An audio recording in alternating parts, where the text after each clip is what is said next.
Oi, eu sou o Thiago Zaidan e este é o podcast O Assunto É, uma iniciativa de divulgação técnica e científica do Instituto Federal da Paraíba, campus João Pessoa. Dá para imaginar o quão fascinado ficou Napoleão Bonaparte quando ele se deparou pela primeira vez com o surgimento de uma corrente elétrica a partir de uma pilha. Quem apresentou o invento ao líder francês foi o próprio inventor, o físico italiano Alessandro Volta, em 1801.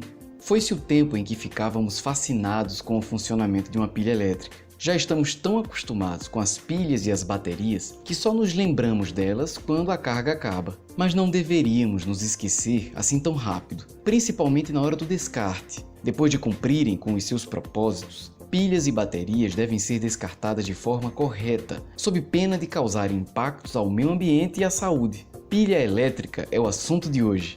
Primeiro, a química e professora do IFPB, Andréa Lira, nos explica como as pilhas funcionam, de que material elas são feitas e, de quebra, ainda nos diz por que as pilhas estouram.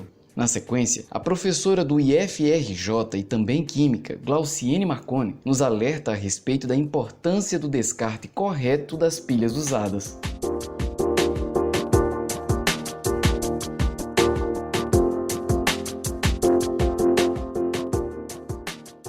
A pilha é um dispositivo capaz de produzir corrente elétrica a partir de reações químicas. Na natureza, encontramos materiais que apresentam capacidade de perder elétrons e outros com capacidade de ganhar elétrons. Pilhas são dispositivos capazes de produzir corrente elétrica, ou seja, energia elétrica, a partir da organização destes materiais. A grande parte do material utilizado na produção das pilhas são encontrados na própria natureza. As mineradoras vão lá, extraem e fazem a separação ou a purificação desses metais para justamente revender para as empresas fabricantes dessas pilhas.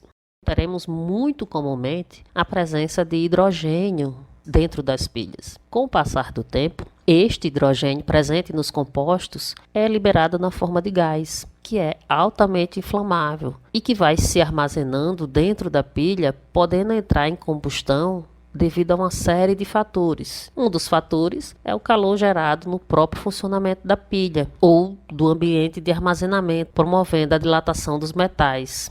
Dessa forma, a parte interna, formada por metais, dilata mais do que a parte externa, que é formada por papel e polímeros, plásticos. Isso gera um rompimento que ocasiona o estouro da pilha. Uma das medidas para evitar o estouro da pilha é guardá-las sempre em um local seco, para evitar grandes oscilações de temperatura e de umidade. Quando as pilhas estão expostas ao calor excessivo ou ao frio exagerado, os riscos de vazamento são muito maiores.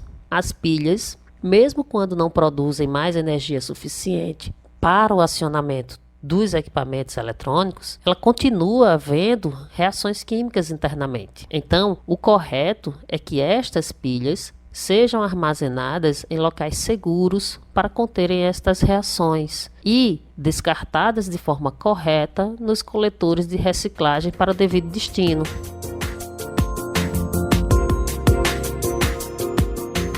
Quando a gente fala nas pilhas carregáveis e pilhas descartáveis, todas essas pilhas, elas são fechadas hermeticamente, justamente para que impeça o vazamento do líquido, porque na sua composição ela existe um sistema que às vezes é aquoso, é uma solução extremamente alcalina, que são justamente das pilhas alcalinas, então pode ocorrer o seu vazamento, e para impedir esse vazamento, elas são hermeticamente fechadas, em dimensões padronizadas. Então, em casa, essas pilhas, seguindo o armazenamento indicado pelo fabricante, não vai ter problema de vazamento. Com o passar do tempo, baterias como de notebooks, celulares e tablets foram sendo fabricadas utilizando materiais menos tóxicos como o lítio. No entanto, muitos tipos de baterias carregáveis e descartáveis, assim como baterias de automóveis,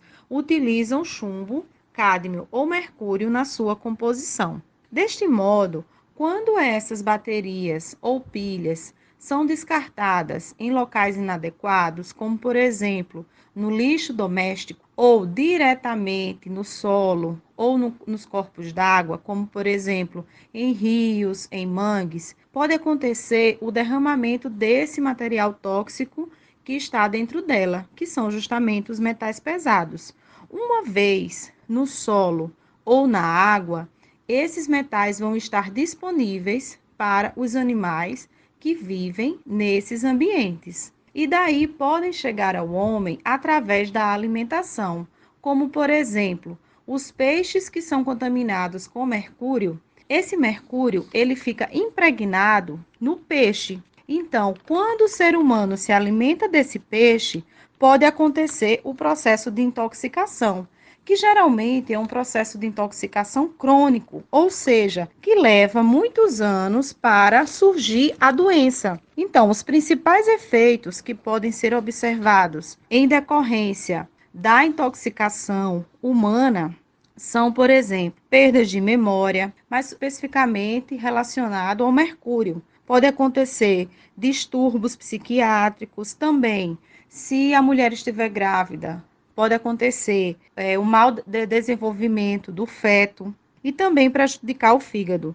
Com relação à intoxicação com cádmio e chumbo, nós podemos observar inflamação de pulmões ou até distúrbios digestivos, principalmente relacionados aos principais sintomas, como náuseas, vômitos e dores abdominais, além também de danos a articulações. Então, este material que contém metais pesados, ou seja, as pilhas e baterias que contêm algum tipo de metal pesado, elas precisam ter uma destinação correta. E essa destinação correta, ela está descrita em lei.